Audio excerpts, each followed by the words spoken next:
Atenção, som, som, som, som, som, som. Testando, 1, 2, 3, som, som, som na caixa, som na caixa. Testando, 1, 2, 3, som, som, som, som, som.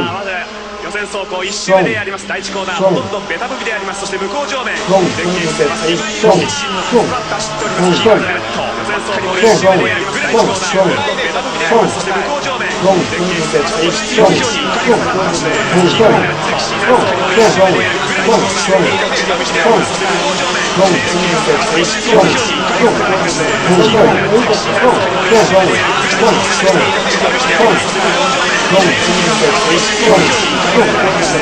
目でありますグライチコーナーをしております。そして向こう上面電気してます必要以上に怒りを放ってますね黄色のヘルメットセクシーな1周目でありますグライチコーナーをしております。そして向こう上面電気してます必要以上に怒りを放ってますね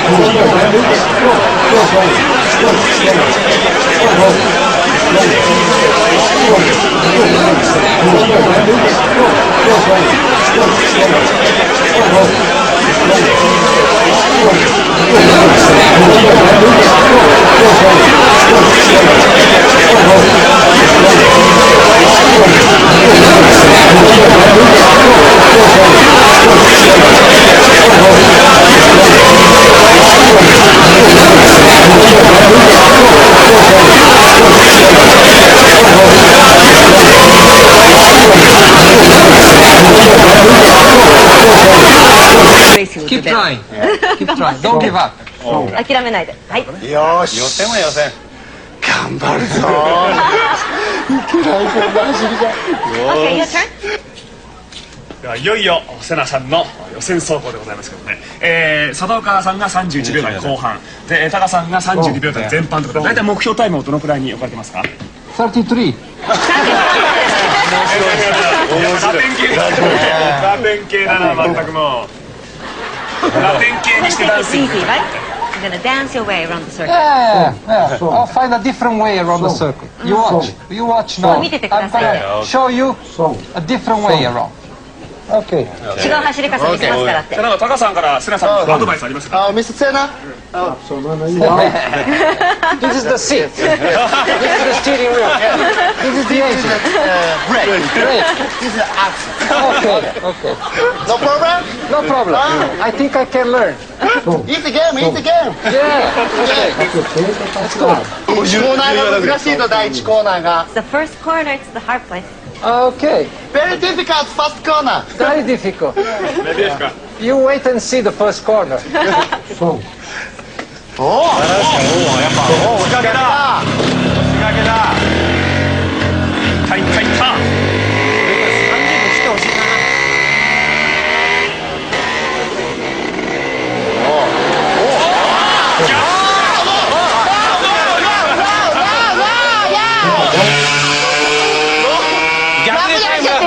逆でタイム出すんだな。いやまさにコペルニクス的発想だなあの人は逆の方が難しいんだって。あそうこれで出してやろうってやつだそうこれで出してやもうすごいな覚えてんだおいおいおいおいおいおいおいいるのかよ。なめられっぱなしだよ。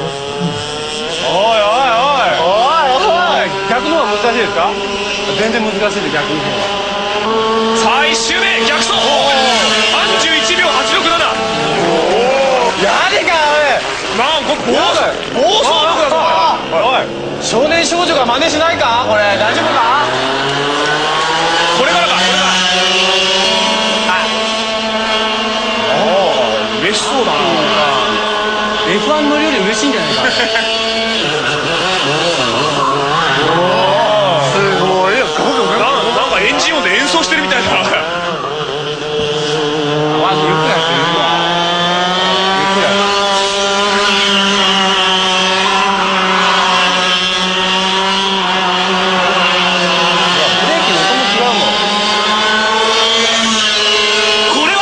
31秒05で31秒05でさすが音速の貴公子瀬名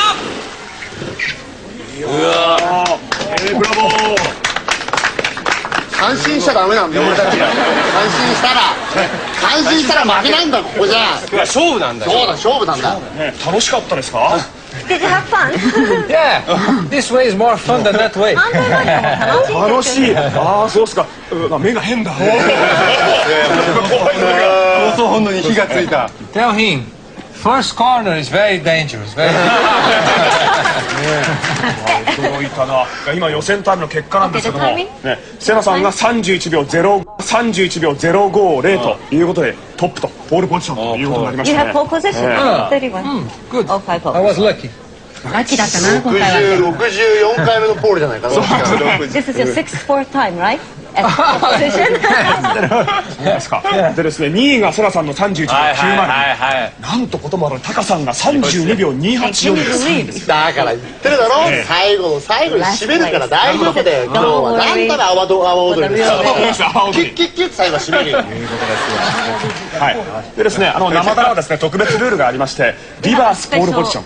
We have a special rule on this program. 一番タイムの良かった人がケツにつくと。 Reversing the pole position, meaning the person with the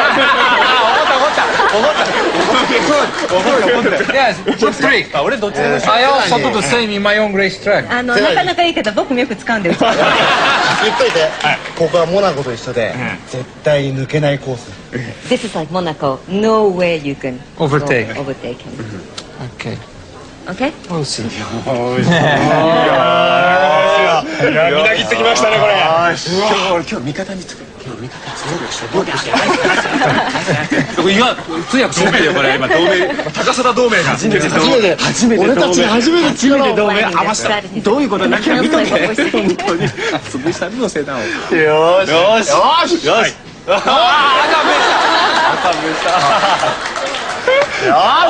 さあ、それではいよいよ本戦突入であります。歯周病は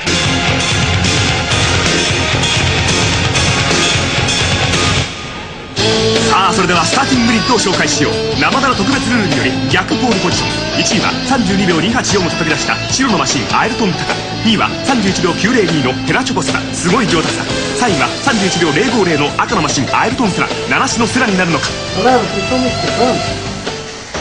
負けたら裸天国だタカ。そして青いウェア負けたらズームインサダ。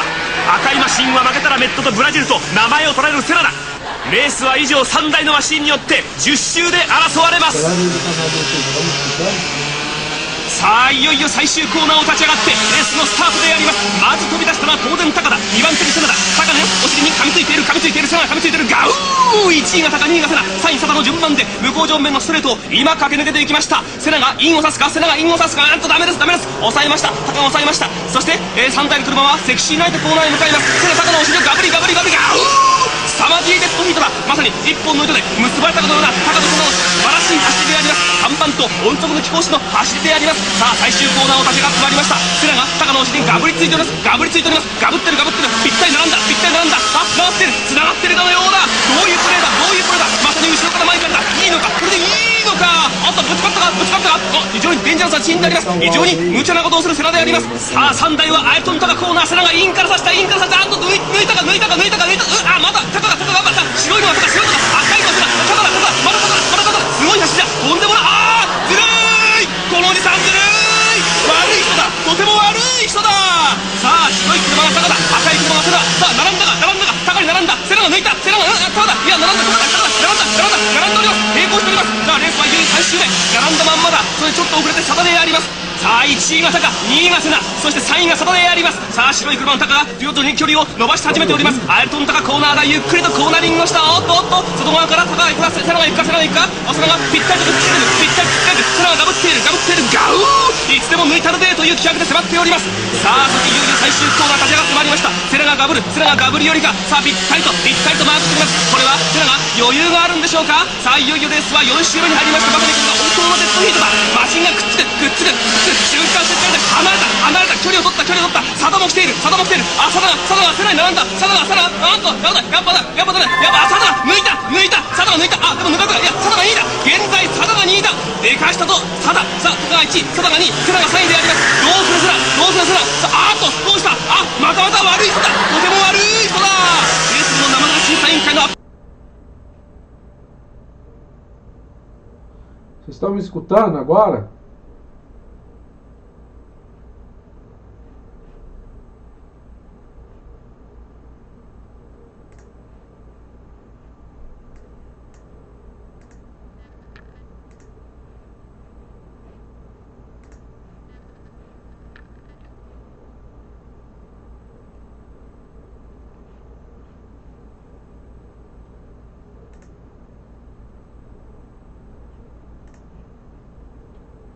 Como é que tá o som? Tá melhor o som? Ou tá ruim? O som tá melhor? Ou o som tá ruim?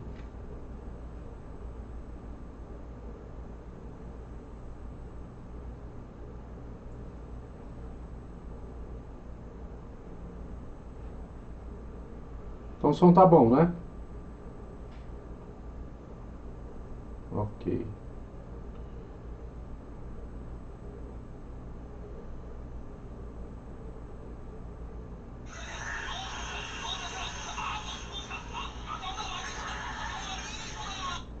Vocês estão escutando japonês aí, é?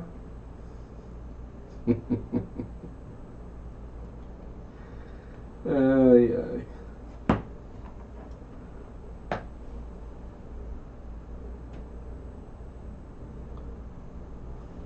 Som excelente, excelente. O som tá perfeito, é?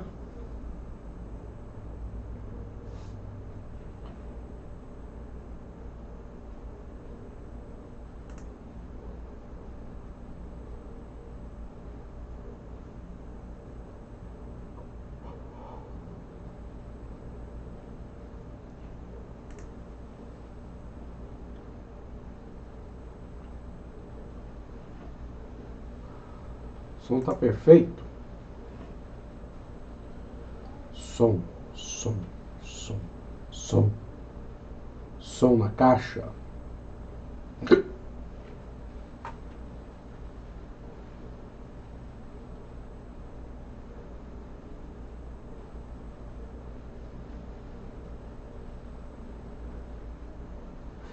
Galera, vamos esperar aí. Vamos esperar aí a...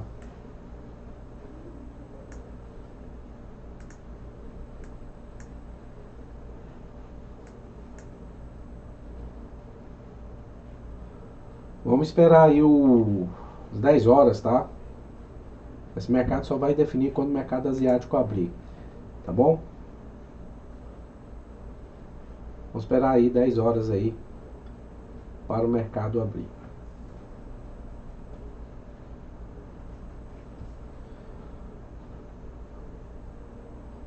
Ok?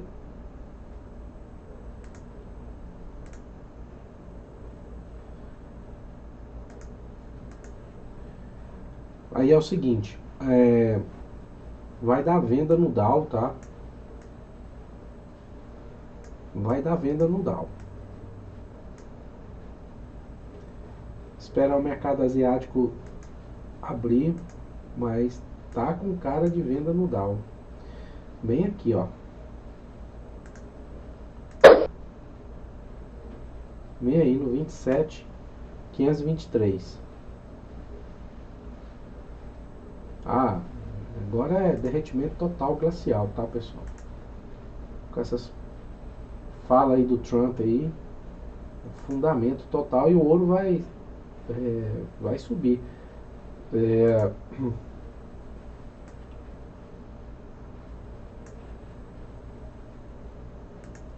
O ouro a gente tá esperando, pessoal, uma compra bem aqui, ó. Aqui no 14,75, 14,74,5. Aí chegou a vir aqui 14,75,75. Então nós tínhamos uma compra bem aqui. O que a gente pode esperar? Tá? Durante a madrugada, porque vai abrir aí o diário, né? Vocês estão vendo aí o tamanho desse candle aqui, né? No diário. Aí o que acontece, pessoal? Vamos lá. Analisa comigo. Se você colocar abertura desse candle aqui. Abertura desse aqui, né? Ele foi justamente no fechamento desse, ele abriu, lógico, né? Fechou aqui e abriu aqui. Aí suponhamos que ele abre bem aí, ó. Ele está trabalhando aí, ele está querendo perder o 76 aí, 77, então provavelmente ele deve abrir por aí, 76,5. Aí suponhamos que ele venha fazer o mesmo movimento, tá? Ó. Vou traçar aqui para vocês aqui que eu estou querendo passar para vocês. Tá bom? Suponhamos que ele venha fazer esse mesmo movimento aqui, ó, que ele fez aqui ontem na abertura, tá bom? Aí o que que acontece? Ele deve abrir bem aí, ó, no 14,76,5, ele deve abrir o diário aí. Aí, cara, o que que eu estou projetando aqui? Eu estou projetando justamente essa sombra aqui, ó, que ele venha fazer assim que abrir. Fez essa sombra, a gente vai comprar bem aqui, ó. Então ele pode vir até aqui, tá, pessoal? 74. Tá legal? Mas aí tem um spread aí, ó. Ele pode vir 74,20. Mas aí tem um spread, então nós temos compra aqui no 74,90 e no 74,5. Ele pode fazer esse movimento aqui, ok? Aí fazendo esse movimento a gente vai comprar no fundão top das Astúrias e o nosso alvo vai ser aqui em cima, no 91, tá?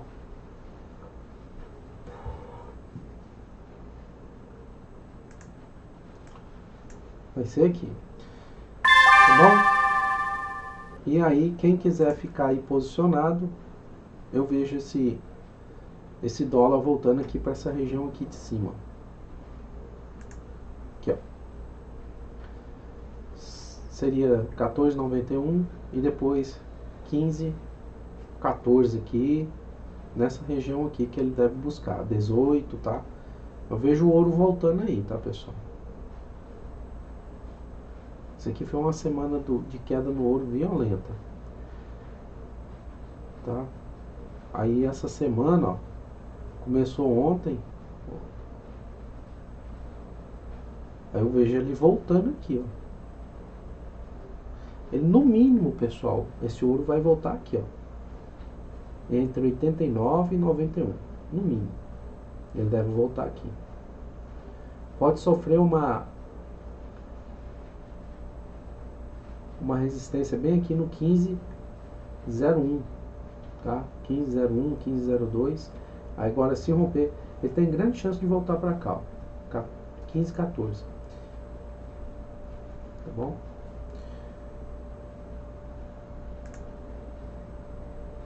Então, caso pegue a nossa compra aí no diário, tá legal? Caso pegue a nossa compra aí no diário, ó, nossa compra tá bem aqui, ó. Caso ele faça esse movimento aqui, a gente vai comprar bem aí,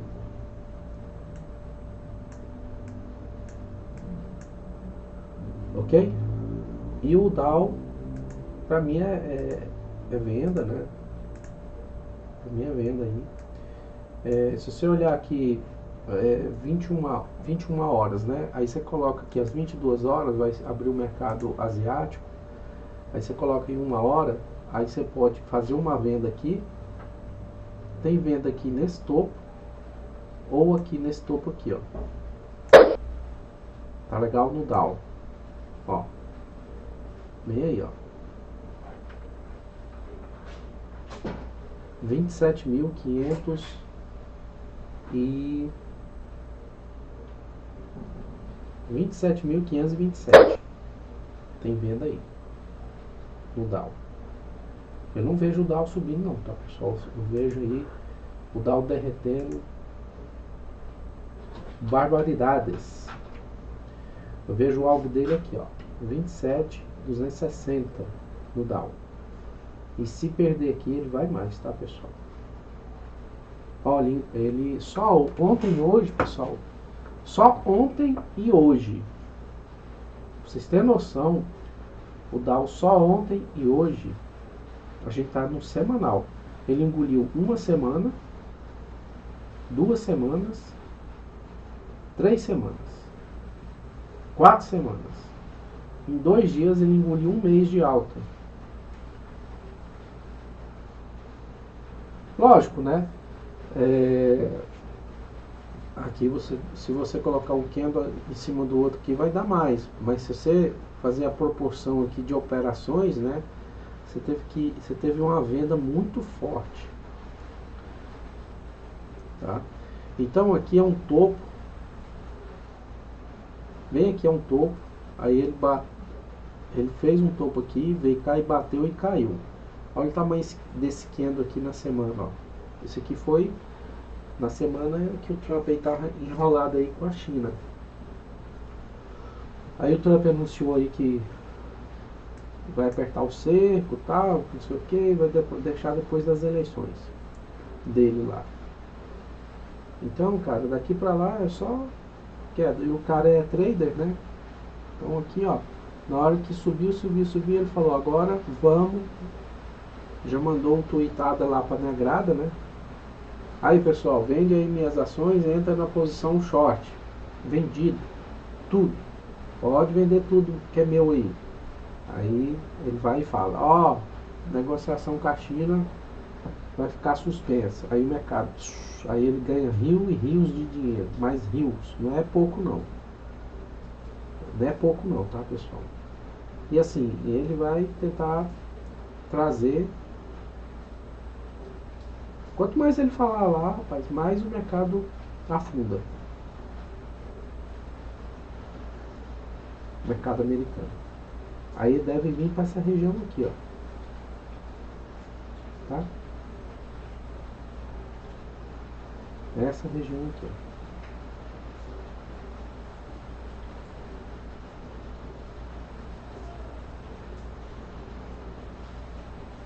Ok?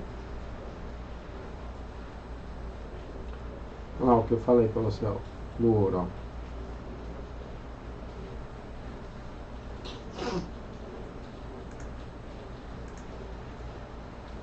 Aí abriu, ó. Abriu, já abriu aí, caindo e o Dow subindo, né? Ó.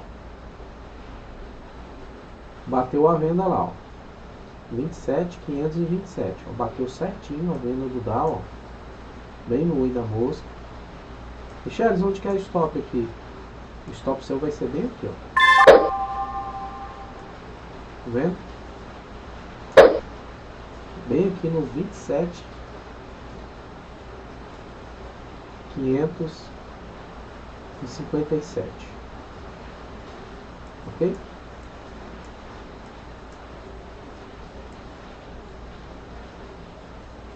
E aí vamos esperar aí o ouro vir para baixo aí.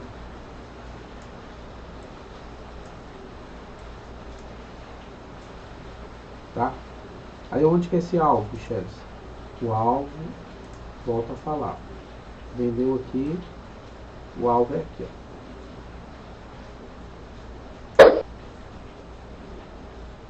Praticamente foi a mínima de hoje aí no Dow.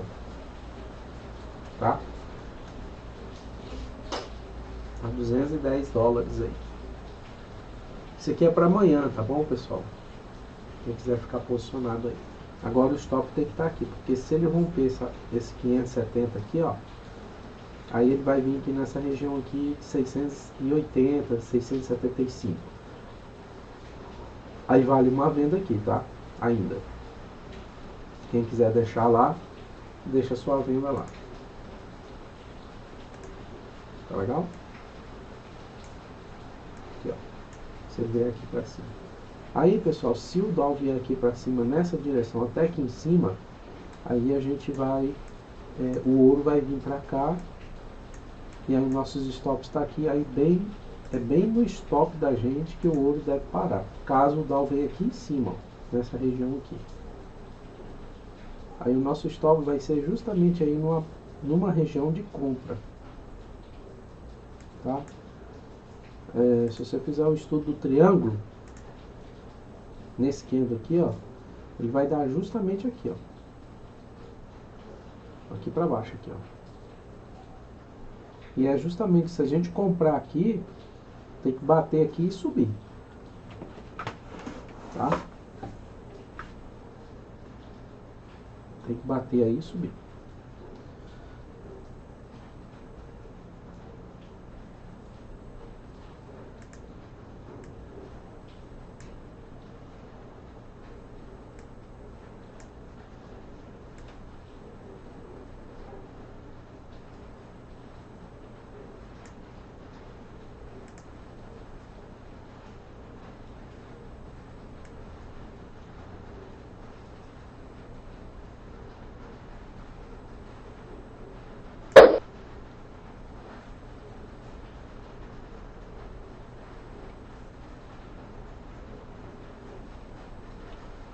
Vamos ver se o dó. Aí o ouro, pessoal, para ele bater aqui e subir, ó, vai ser lá para madrugada dentro, tá?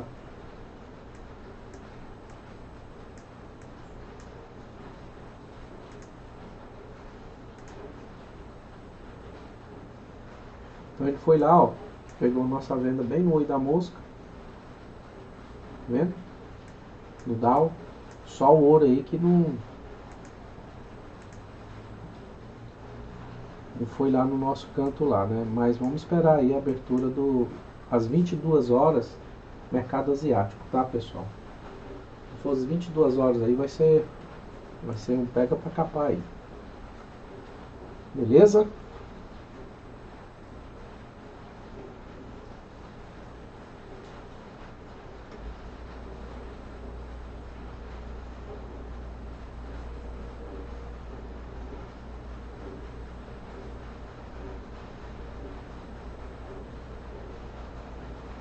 Aí a galera que quer entrar aí, ó.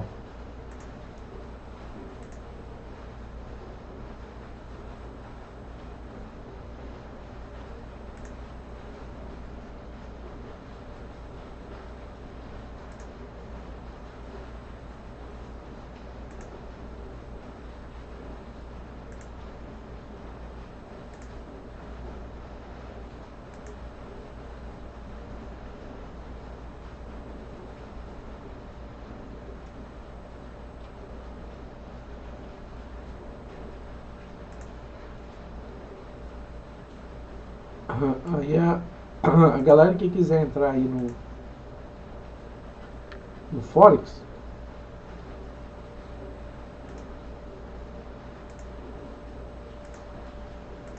aí tá o link aí, ó. Convite.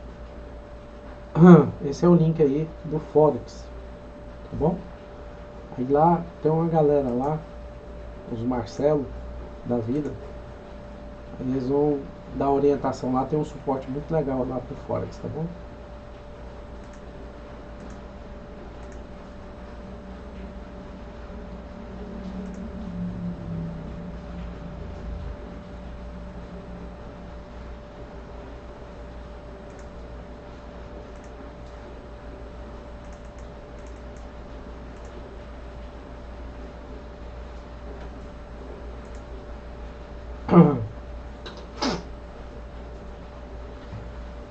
Pessoal, essa é a operação aí, tá?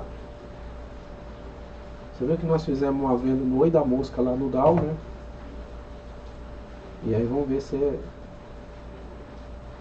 ele não volta a subir. Porque se ele voltar a subir aqui, pessoal, romper aqui, ó, aí ele vai vir aqui pegar o stop da gente. Aí tem que esperar o mercado asiático abrir às 22 horas.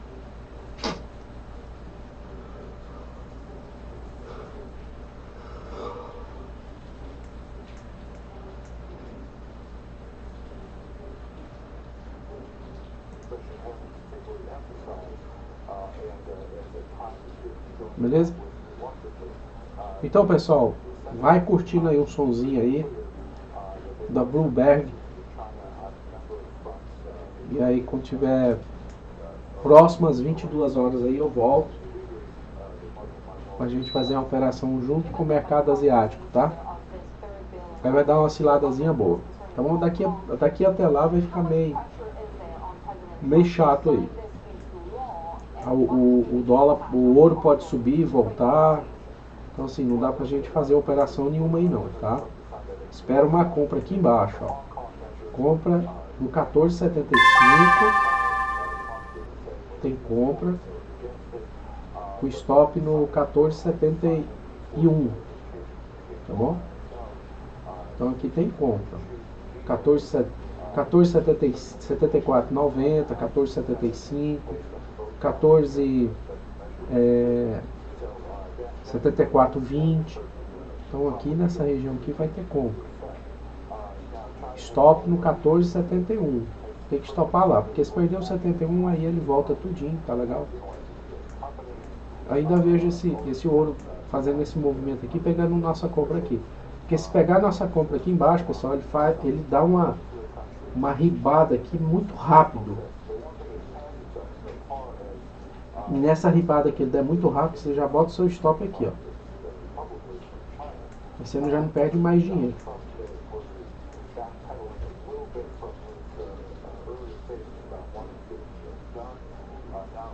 Essa operação aqui eu comprei hoje às 1h15 da tarde. Né, no horário deles lá, só que foi mais cedo. Aí eu falei, galera, esse aqui eu vou ficar posicionado até sexta-feira. Tá? Sexta-feira eu viajo de madrugada, né? Eu vou pegar férias. Mas aí eu vou fazer uma conexão. E aí durante o dia eu posiciono vocês aí no grupo do WhatsApp. Tá bom? Se vocês ficam posicionados na sexta ainda, se não tiver chegado no nosso objetivo, ou sai da operação, tá? Mas é uma operação aqui para até sexta-feira, tá bom, pessoal? Essa operação aqui, ó. Hoje é terça, quarta, quinta e sexta. Vamos pegar aí 4 dias. Contando com sexta, será 4 dias, tá? Aí eu tô vendo esse alvo aqui no 91. E dependendo do movimento que ele estiver indo, pessoal, pode ser até amanhã, tá bom? Amanhã ele já pode chegar lá no 91. Amanhã depois que abrir o mercado americano. Esse aqui só anda quando abrir o mercado americano. Pessoal, para vocês terem noção, o mercado americano, o ouro estava aqui, ó, quando o mercado americano abriu. Ele estava aqui, ó.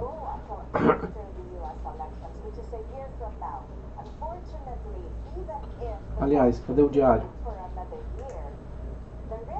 Aqui, ó. Mercado americano, quando abriu, pessoal, ele estava aqui, ó. Ele estava no 14,66. Por aqui, ó. 14,67. Ele estava aqui nessa região. Tem até um colega de vocês lá que cedinho ele postou assim, ó. Estou comprado no 14,63. Ele comprou aqui cedinho, acho que eram às 6 e pouco da manhã. Tá lá no grupo lá. Não sei quem foi que falou, comprei no 14,63. Aí eu falei, vixe, mas comprou bem demais. Porque se abrir o mercado americano e der uma guinada, vai embora. Aí o alvo é 79. Até coloquei lá. Então o cara aqui, ó, apurou do 63 até o 79. Não sei quem foi um caboclo lá. Entendeu?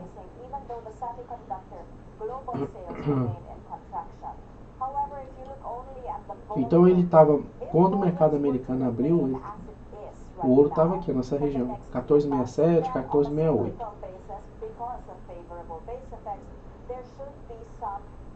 Aí eu deixei ele abrir e trabalhar um pouquinho. Aí eu falei, galera, compra no ouro. Porque quando o mercado americano abriu, cara, ele deu uma esticada violenta. Aí eu entrei na compra. Porque ele rompeu esse topo aqui, ó. Essa região aqui, ó. Do 69, 70. E aí acionou compra aqui. Aí foi embora. Aí ele vinha buscar esse topo aqui, ó. Que é essa máxima da esquerda aqui, que foi que ele originou essa queda. Aí ele buscou aqui, eu falei, ó, pessoal, o alvo aí é 79. Tanto é que ele foi aqui no 81, ó. A máxima que ele foi aqui, ó, no 81 e meio. Bateu lá e voltou. Tá? E aí, ó, o ouro não tá querendo nem voltar, né, cara?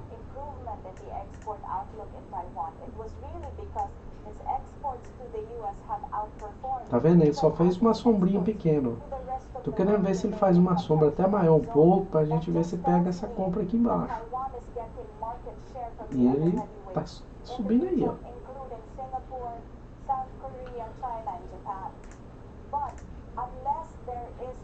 Ó, vendo?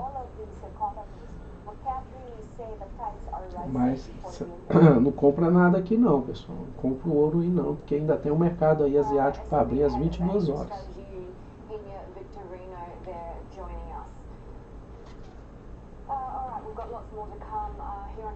Aí, ó.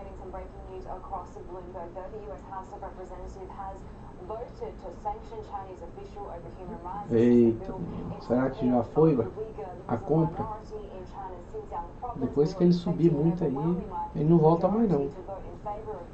Ele fica numa região estacionada, pessoal.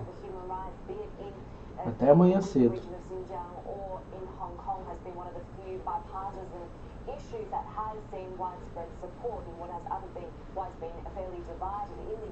Quem pegou essa venda no Dow aqui, pessoal? Acho que o Dow aqui não volta mais não.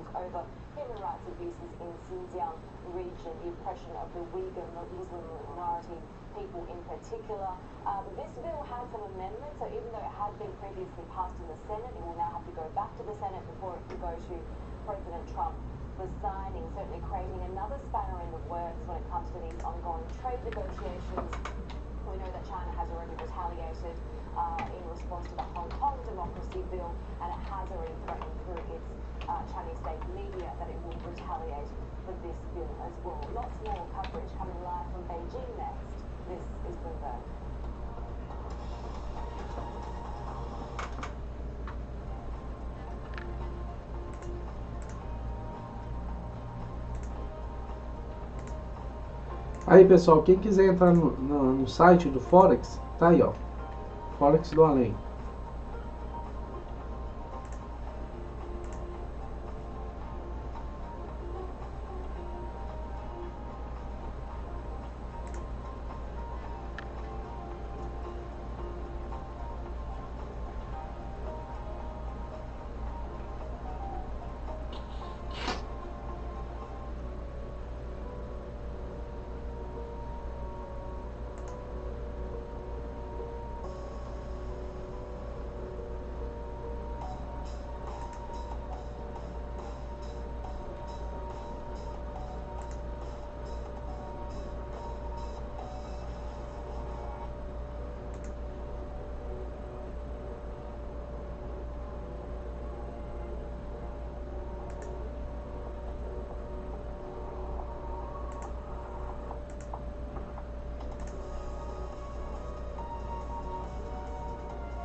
Pictures of the U.S. House of Representatives that has just voted to pass that legislation on human rights bill concerning China.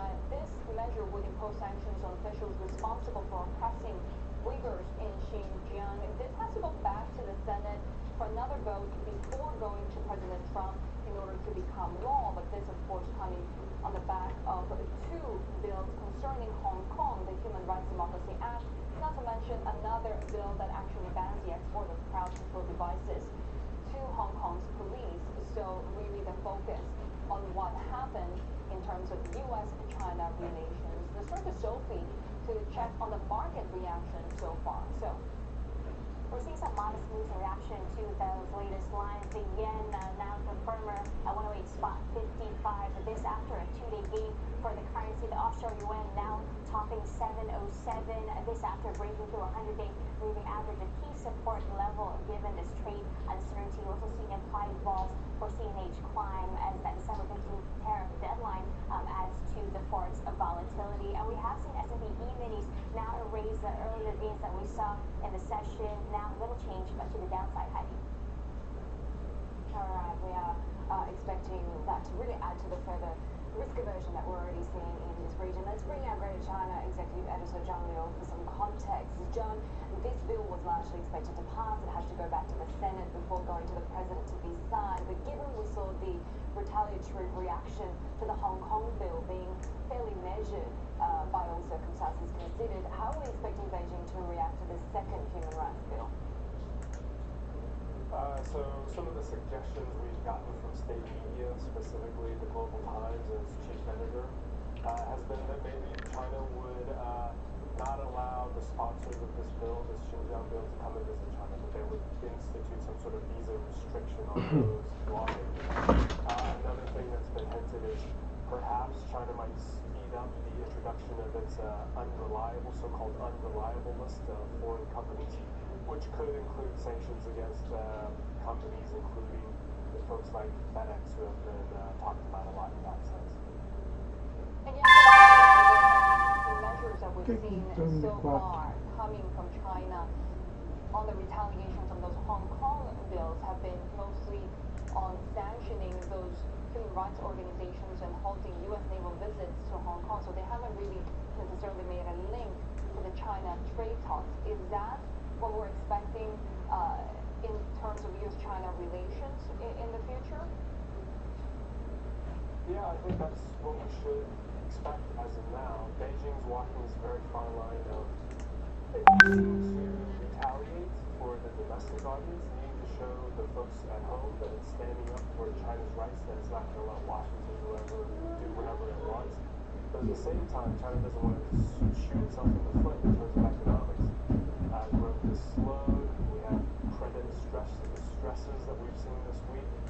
There are lots of problems with the system here that policymakers need to solve, and exacerbating things by retaliating too aggressively is not going to help anyone. John Liu, Beijing, thank you. Bloomberg's Greater China Executive Editor.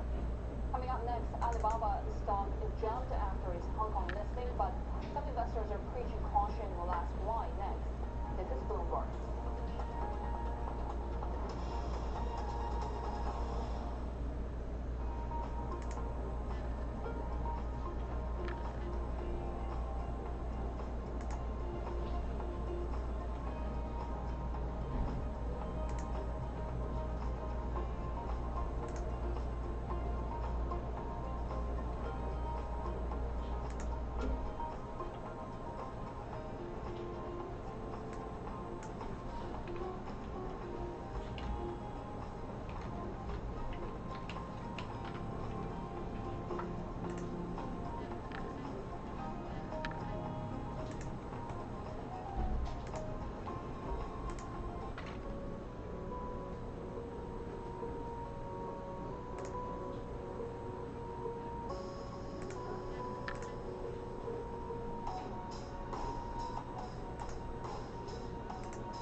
look at the major changes at Google parent Alphabet. Larry Page and Sergey Brin both set to be stepping down from their day-to-day roles. Google CEO Sundar Pichai now taking the helm. Pichai will now be the CEO of both Google and Alphabet. Sue Keenan has this story. Sue, so what does this mean for the company? Well, one analyst, I think, said it best, that there's a lot of headline excitement here, but no real structural change. The two Stanford graduate students that founded Google 2 decades ago are merely stepping back from their executive roles, and a veteran is taking over the helm. If you look at what's going on, Larry Page, again, co-founder, reminded everyone in a letter today that Google was not founded as a conventional company, and he and co-founder Sergey Brin reminded everyone that again in 2015, when Google reorganized into the Alphabet holding company and put Pichai in charge as the CEO of Google. The transition gives him a greater role. Pichai will now be, Pichai, I should say, will now be CEO of both Google and Alphabet. And to quote directly from statements coming from the co-founders, they say we are deeply committed to Google and Alphabet for the long term and will remain actively involved as board members. They now go to the board as major shareholders in the company. They also wrote, in addition, we plan to continue talking with Sundar regularly, especially on topics we're passionate about. Now, if you look at the after-hour chart, you can see the shares moved as much as 1% higher. Not a major change. We'll probably see a bigger reaction when the market opens. But big picture, the stock's up about 24% year-to-date and have been trending higher this week. Is there any speculation about the timing of the change? We know that Larry Page historically has been getting heavily criticized for not being more engaging, I guess, with policymakers, lawmakers on the topic of Google's increasing power and influence and the scrutiny that it's come under. Well, yeah, it is truly an end of an era. Many say, and analysts, some are saying they're surprised it didn't come sooner. When you look at the fact that scrutiny has been a big issue, again, the founders or co-founders are saying there will not be a big change, but there are questions that the change does raise, and that is, according to those close to the matter, will the new CEO of the combined company, actually he's been a veteran there, but now that he's got the undisputed authority, is he up for the hot seat? He had been running all the functional important parts of the company, such as web search, YouTube, cloud computing, and more, but Page, as the Alphabet CEO, still held a bit of authority. So now it's all him, and there are others that say, these co-founders were really engineers, and while they had their little pet projects, this was a natural evolution. Some are saying it couldn't have come soon enough. The company is in good shape. Sue Keenan there with the latest on the reshuffle at the top at Alphabet. Staying with tech, we're going to head to Alibaba. Its $11 billion listing in Hong Kong has galvanized investors. A sigh of relief in that market, but some are cautioning against unrealistic expectations. Joining us now is our Asia Tech reporter, Lulu Chang. Lulu, will Alibaba get added to the Hang Seng Index? Well, the short answer is no. While Alibaba might covet being part of the 50-member index, what we know is that it will only be added to the Hang Seng Composite Index as of December 9th. The reason that they're not part of the benchmarked HSI and also China Enterprise Index as of now is because those only comprise of primary listings and also companies without weighted voting rights, and Alibaba falls in both of those categories. Now, the HSI is expected to have a meeting early next year and a discussion. They will hand out a paper around May next year. But if those discussions carry forward next year, it means that Alibaba probably won't be added to this very prestigious index until late next year, even if they change the regulations. Do we have any idea if Alibaba will be included in the Stock Connect program so far? Another great question, because that does mean billions of dollars that might flow into the company as well. While the Stock Connect does not exclude companies with weighted voting rights, or it does not exclude secondary listings, it's largely dependent on the CSRC, China's stock market watchdog, and there's a lot of discussion that's behind doors that's not really clear in terms of what the actual metrics they use. So that's also a discussion that is pending. What about Alibaba's primary listing to Hong Kong? Could that change? It's a possibility for the Hong Kong Stock Exchange if a company's shares trading volume within a year exceeds more than 55%, then they will have to automatically convert to Hong Kong as a primary listing destination. But just looking at the share trading volume for Alibaba right now in Hong Kong, it's still very low, so it's a tall glass to fill. Lulu Chen, thank you. Our Asia Tech reporter joining us from Hong Kong. Coming up next, Australia's growth likely to have remained modest in the third quarter due to weak consumption demand. We'll break those numbers next. This is Bloomberg.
Actually poor.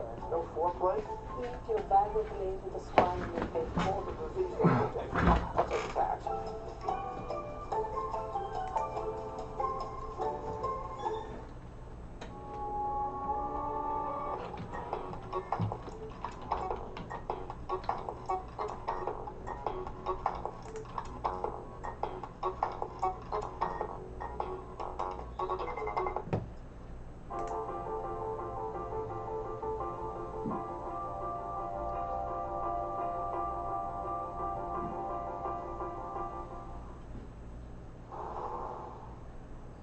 Just getting some breaking news crossing the Bloomberg. We do have third quarter GDP for Australia just coming in now. GDP, the economy expanding 0.4% quarter-on-quarter, just missing expectations of 0.5% growth for that quarter-on-quarter seasonally adjusted number. For the third quarter year-on-year, that number, the economy growing by 1.7%, which is bang on expectations, picking up the pace of acceleration slightly from the previous quarter, 1.4% growth in the second quarter. We're also getting just a few more revisions. The second quarter GDP was revised to 0.6% quarter-on-quarter, slightly better than the 0.5% that it had been previously. Household spending rising just 0.1% there. Just as a side note, we're also getting the Hong Kong PMI number. We'll be getting to that a little bit later on, but that falling close to the lowest on record. Let's get some reaction now when it comes to those GDP numbers out of Australia. St. George Bank senior economist Janu Chan joins us now in Sydney. Janu, great to have you. Not much of a surprise. Of course, we keep talking about the almost 30 years of uninterrupted growth in Australia, but there's a lot going on underneath the hood. We're still waiting for the breakdown numbers, but fair to say we would have expected household spending, consumer sentiment, investment spending all to look pretty weak. That's right. We did get a lot of information coming into this release. So no surprise that we're seeing economic growth still below trend. Some of the things we'd expect in the detail, as you said, household consumption, very, very weak. We did see signs of that with retail spending being the weakest since the 91 recession. And other signs of weakness which we're expecting to see is dwelling investment, residential construction, is still looking like it's being a drag on growth. Business investment also a source of weakness. It's looking like that the uncertainty in the global economy and weakness in the domestic economy is starting to feed through to businesses.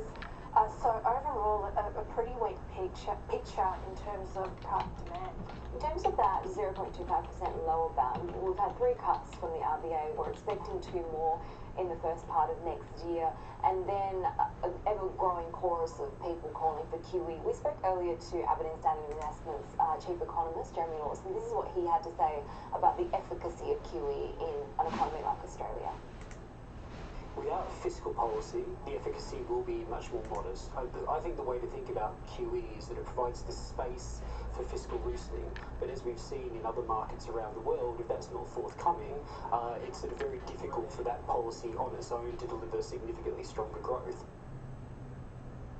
It's becoming a common refrain, not just for this central bank, but across the world, right? We've done the heavy lifting. We're passing the baton on now to the fiscal side. Is the problem that we're not likely to see the fiscal heavy lifting in Australia? Look, I think if we do continue to see very modest GDP outcomes, the pressure will increase for the government to do more. Now, I think we have to admit it's not like the government isn't doing anything. And what I think we'll see in the national accounts today is that as there was a sizable contribution to growth from government spending.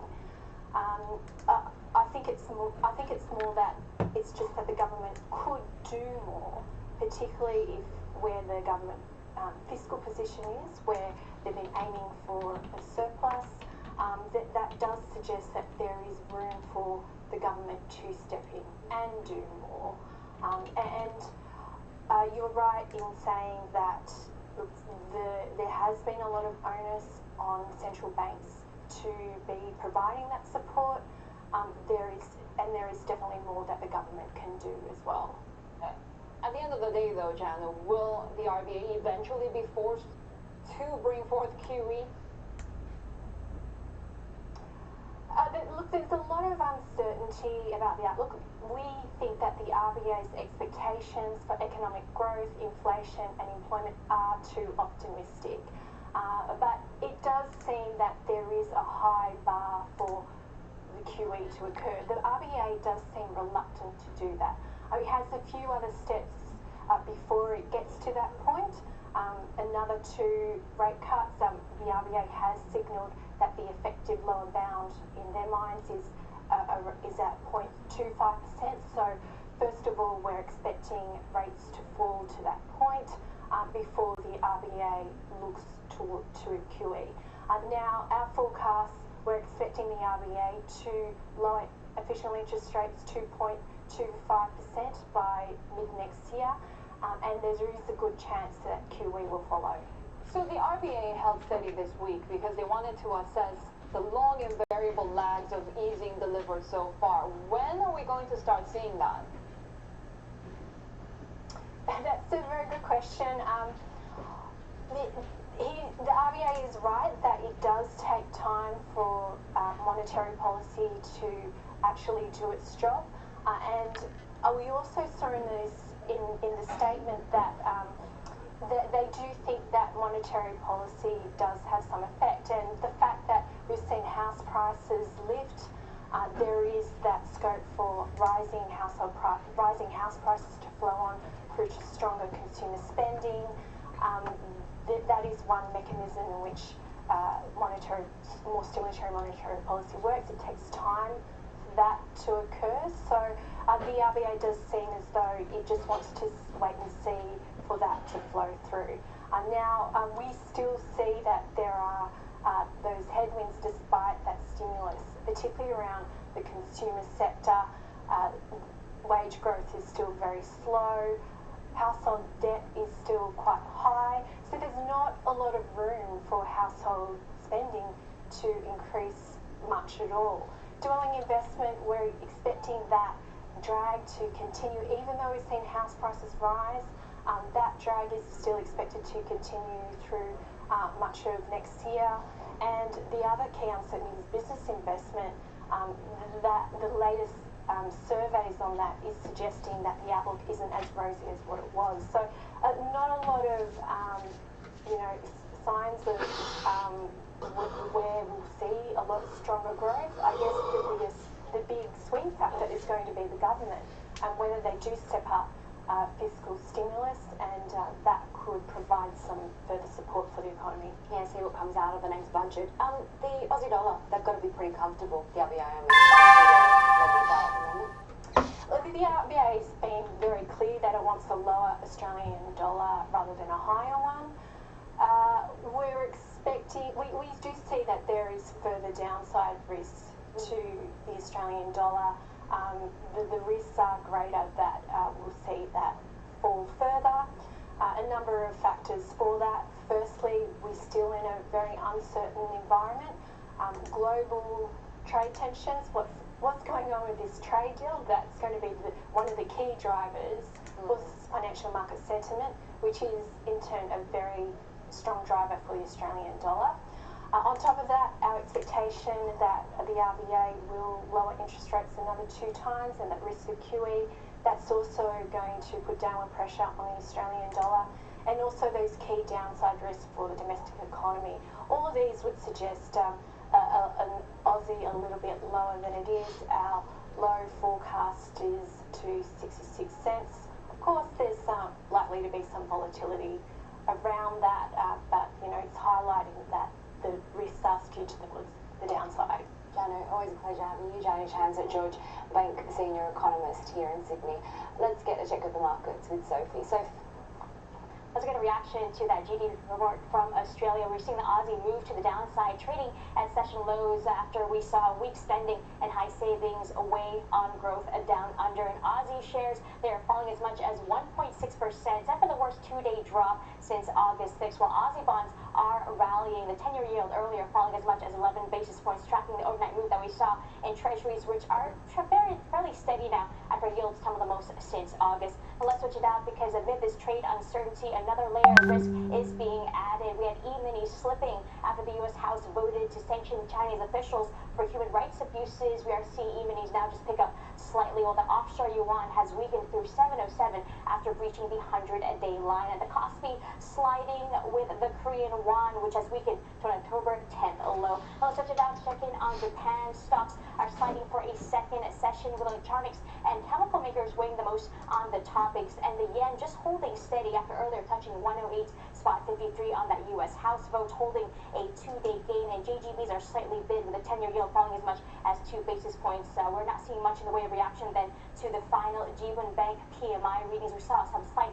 deterioration as Shinzo Abe's cabinet prepares a fiscal spending package. Now let's check in quickly on the Sing dollar with the latest market PMI reading from Singapore. Little reaction there as we're seeing that PMI reading come in higher for November, back into expansionary territory, which could be a sign of bottoming out for the manufacturing sector. But for Hong Kong, the pain continues. Let's jump into the terminal here to show you the snapshot there as the business outlook collapses further. The PMI for November coming in close to the lowest on record. This after October's dismal data, Sherry, suggesting then a prolonged recession here in Hong Kong. Sherry. So, thank you. Let's now get the first 4 news with Redika Gupta. Redika. Thanks, Sherry. The U.S. House of Representatives has overwhelmingly approved legislation that would impose sanctions on Chinese officials over human rights abuses against Muslim minorities. The bill aims to support the ethnic Uyghur people, predominantly in western Xinjiang province. It risks retaliation from Beijing, just as the world's 2 largest economies seek to close a trade deal. And President Trump cast new doubt on a trade deal with China happening anytime soon. Speaking in London ahead of the NATO summit, the president signaled he'd be prepared to wait another year before reaching an accord, saying, quote, "I have no deadline." Commerce Secretary Wilbur Ross later confirmed the U.S. will levy new tariffs on Chinese goods next week if nothing changes. In some ways, I like the idea of waiting till after the election for the China deal. But they want to make a deal now, and we'll see whether or not the deal's going to be right. It's got to be right.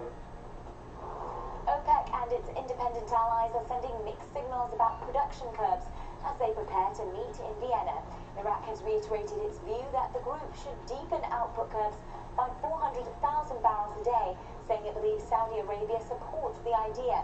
However, an earlier meeting of a committee that advises oil ministers wound up without any discussion of new restrictions. The focus is on this specific scenario. Okay. additional $400,000 per day. All member countries should share. Nobody should take the burden. Global news, 24 hours a day on air and on Quick Take by Bloomberg, powered by more than 2,700 journalists and analysts in more than 120 countries. I'm Ritika Gupta. This is Bloomberg. Heidi? Pretty good, thank you. Up next, a little over a week away from the UK general election, I should say, we'll be assessing the campaign for the likelihood that the next government, quote, gets Brexit done. This is Bloomberg.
Opposition leader Jeremy Corbyn is standing by his claim that the National Health Service should be or would be threatened from any post-Brexit trade deal with the US, even as President Trump says it wouldn't be part of negotiations. Corbyn spoke with the UK election just over a week away. Joining us from Singapore is Douglas Berger, who's a professor of political science at Ixelles. Professor, great to have you. As I'm sure everyone who covers Brexit is feeling right now, do you think that we're going to get some certainty in just over a week's time and quote, Brexit will get done one way or another? That I really can't say at the present time.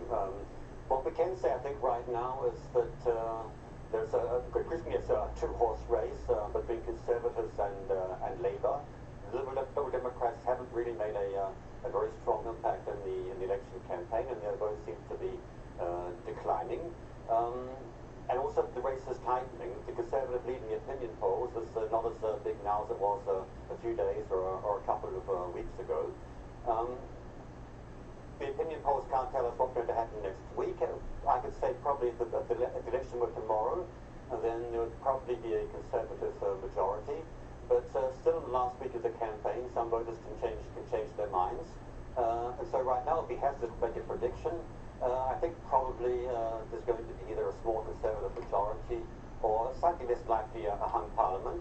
Should there be a Conservative majority, the deal which Boris Johnson negotiated with the EU 27 will be passed before the end of January. If there is a hung parliament, I would expect to see in sometime within the next year a second referendum on whether or not Britain should withdraw from the EU at all. Forgive me and perhaps other people for being a little bit cautious when it comes to opinion polls. Do you think these ones are more accurate, given that we have seen them be really ultimately wildly inaccurate, be it you're talking about the UK, the US, or even here in Australia? well, no, one can't be certain about opinion polls. That's why I say one can, but they give a snapshot of public opinion, and you get they all contain a margin of error, and that's why I'll be hesitant about making a firm prediction as to how the election will turn out next week. And this sort of the problem of opinion polls right now in the UK is that public opinion is extraordinarily volatile. There's a long-term shift of the lines of political conflict away from social class towards values. The Brexit debate has exacerbated and accelerated this trend. And there's also going to be quite a lot of tactical voting in the elections next week. Up to 1/5 of all British voters are going to vote for a political party, which is not really their first choice. And probably these are voters who will support Liberal Democrats in seats where Labour has no chance of winning. Or alternatively, this could be Labour voters voting for Liberal Democrat candidates in seats where they think this is the best way of preventing the Conservatives winning. This on the assumption that Remain voters, and particularly those who want Britain to stay in the EU, will vote for the party which is most likely to be the Conservative in their constituency. Aside from the Brexit issue, we have seen the weekend terrorist attacks in London. How important will security issues be, and do voters pay attention to these? I don't think this is likely to have a very big impact on the election outcome. The big issues really are Brexit, firstly, and then secondly, the future of the National Health Service. I don't get the impression at the present time that the attacks in London at the end of last week will play a significant role in determining the election outcome. Just quickly, we also have another variable at the moment, the NATO meetings happening this week. Prime Minister Johnson does have the opportunity to look prime ministerial, but what are the chances that this could backfire? Again, I don't think this issue will play an important role in shaping the election outcome. Foreign policy, apart from Brexit and defence issues, are not really foremost in the minds of British voters. If they were, certainly I think this would favour Boris Johnson, because the Labour Party, especially its leader Jeremy Corbyn, who was a long-time opponent of NATO, is not seen as a kind of a safe government or a safe leader when it comes to the future of NATO and British defence. But I don't really think many votes are going to be swayed by the NATO summit or by defence issues generally, in fact, in this election. There's no sign of this in the campaign. Right. Thank you very much. We'll be watching those elections very closely, and see Professor of Political Science Douglas Weber.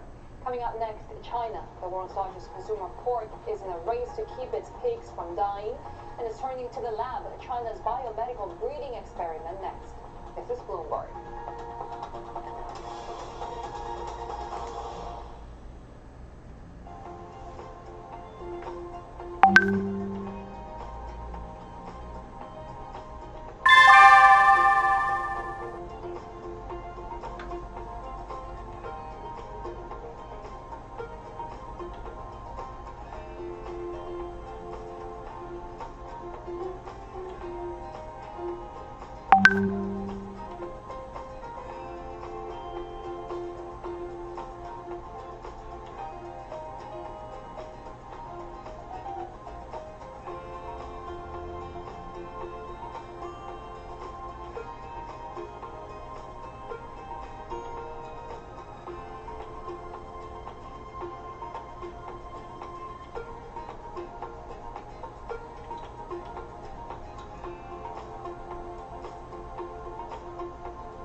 Or it doesn't solve the world's problems. Just a few weeks ago, the news was incrementally positive. Now we've moved more negative again. We've seen the news flow go back and forth. The situation is going to stay in flux.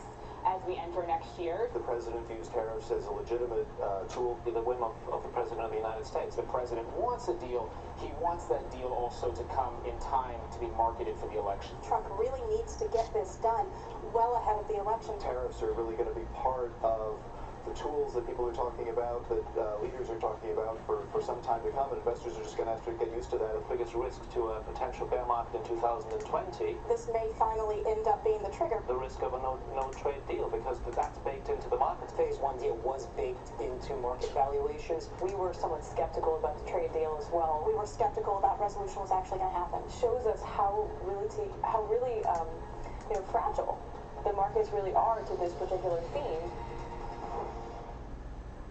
Some Bloomberg guests weighing in on the resurgence of trade concerns, which has stirred volatility, putting complacent markets very much on notice. Yuan traders turning more cautious then, with 2-week implied vol spiking further, as you can see by the blue line on this chart, widening the gap with 1-month implies. Jefferies then warning traders to buckle up and put on your helmets for more turbulence before the all-important December 15th deadline. As we wait on the rest of China's Tyson PMI data later this morning, we've already had grim numbers from Hong Kong. Here's a quick look at that damage report. We had the Hong Kong PMI sliding closest to the lowest on record at 38.5. This as the business outlook deteriorates further, Sherry, indicating that recession, certainly that picture is going to continue deteriorating.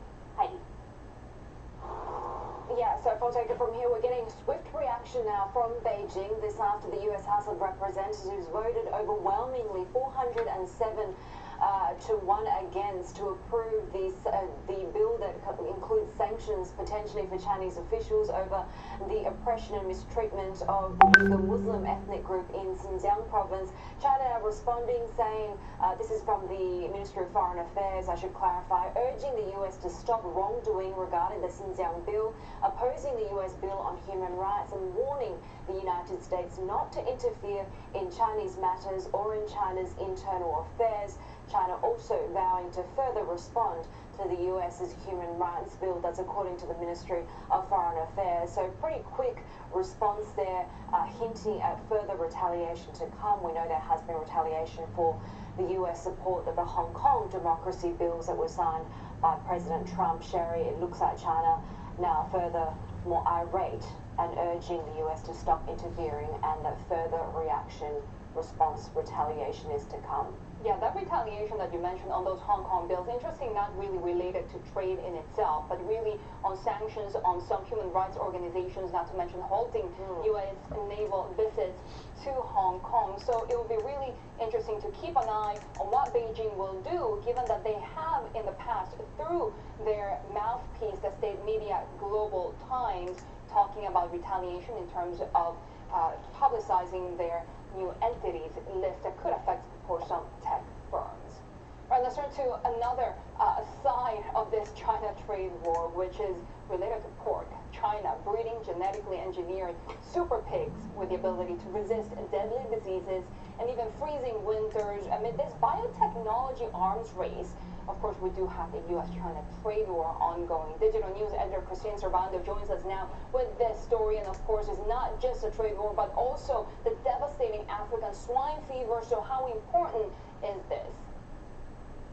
So China and the U.S., both as huge meat-producing nations, meat-exporting nations, they're confronting the question of how to ensure future food supplies in the backdrop of the trade war, climate change, and other challenges. So scientists in China and the U.S. are answering that call through gene editing technology to produce livestock that are more robust. So in terms of pigs, experiments have produced pigs that have bigger muscles, that can survive winters because they have less fat, which helps them regulate heat better, and also the ability to resist killer viruses. So that includes African swine fever, and one of the interesting experiments has produced a pig that could potentially resist African swine fever. That's from the Roslin Institute in Europe. So whoever gets there first, who actually produces a super pig, will have a tremendous economic advantage. Christine, we'll have to leave it there. Really interesting story about this kind of biotech race as well between the US and China. So many kind of competition on various fronts. Christine Savant, our digital news editor, we are just getting one more line in response from China. The Ministry of Foreign Affairs vowed further response to the US House passing that Xinjiang human rights bill, vowing a response, giving no detail though, but saying that it's warning the US not to interfere on Chinese internal matters, that it opposes that bill on human rights to stop wrongdoing re-Xinjiang. So we'll be getting more on that as it becomes available. This is Bloomberg.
A lot of tech action. Our top stories this morning in D.C. and Dow in the S&P. Shall we? So the euro on a 7-day sizable moves in the currency market, which is down half. We begin in the oil patch. Saudi Arabia oil. Pretty much unchanged. Welcome to Bloomberg, the first word Asia. The U.S. and Japan duke it out over exchange and slumping onshore bond market.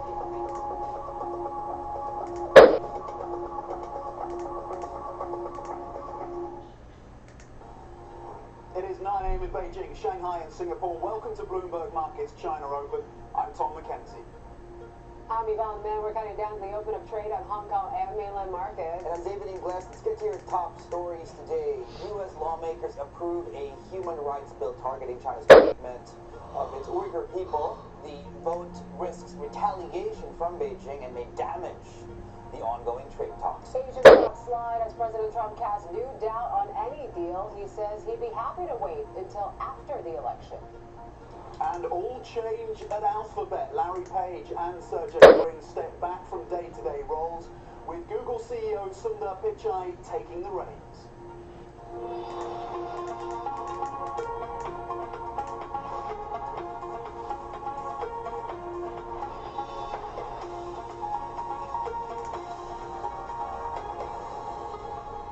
So just in the last few minutes, China vowing to respond to the US bill on Xinjiang. If there is still a trade deal in the works, it's looking pretty punch-drunk at this point. Best case scenario is this is just posturing, ultimately, between the two sides. Worst case scenario, we're looking at a fundamental breakdown of relations. Yeah, they're not getting along. Headlines suggest. I'm not ready for this emotionally today. I mean, you have this coming through. Drunk, I love that. Yeah. What else? Yeah, we have bad data coming through as well. We haven't even gotten to that as well. So markets looking like they're, well, risk off. Yeah, you gotta wonder what kind of caused this whole U-turn from President Trump. Before he was saying it looked optimistic that we're Vamos lá, pessoal, abriu aí o mercado. Of this deal. Now you got this whole bill when it comes to sanctioning the Chinese officials when it comes to the treatment of Uyghurs. You have this Hong Kong bill. Then you got Hong Kong PMI numbers. Gosh, 30.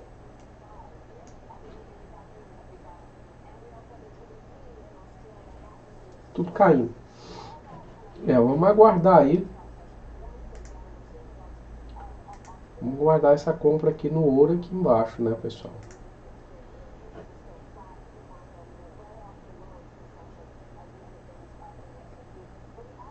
O Dow já está vendido. O Dow deve descer mais, tá? E o ouro, vamos esperar aí. Ver se ele dá um pulo aqui, visita aqui, né?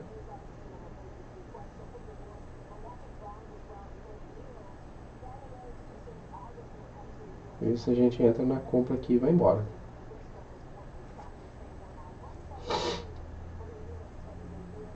Beleza? Então tem compra aqui no ouro, tá, pessoal?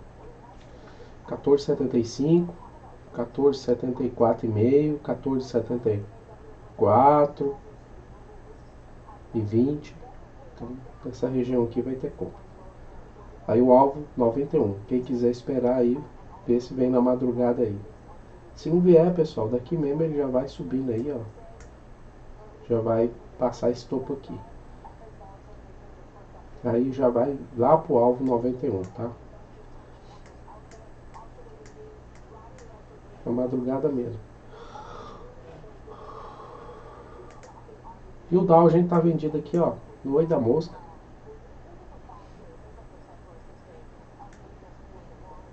Aí o stop tá aqui. No 27, 560, 555 e o alvo aqui para baixo aqui, ó, 27.320. Ok? Galera, eu vou nessa aí. Dá uma descansada boa. E a gente se vê amanhã no canal do YouTube, às 10 horas da manhã, mini índice, mini dólar, e às 8h40 na sala do Além, mini índice, mini dólar. Aí durante o dia eu fico passando os pontos aí do Forex.